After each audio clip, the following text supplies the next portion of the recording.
पाकिस्तान तहरीक-ए-इंसाफ के रहनुमा साबिक वफाकी वज़ीर फवाद चौधरी ने कहा है कि मौजूदा हुकूमत तहरीक की सबसे अहम टीम पर मुश्तमिल है। अमेरिका में वस्त मुद्दती इंतखाबात से कबल अमेरिकी सदर जो बाइडन की मकबूलियत का ग्राफ नीचे आ गया है। 60% अमेरिकी सदर की पॉलिसियों से नाखुश हैं।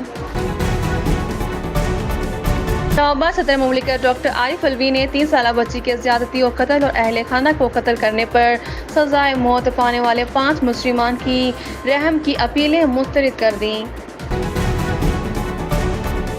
Lahore oil and gas regulatory authority OGRA का कहना है कि रवां माली साल 27% ज़ायद तेल इंपोर्ट किया गया। कुदरती गैस की पैदावार में 6% कमी हो गई।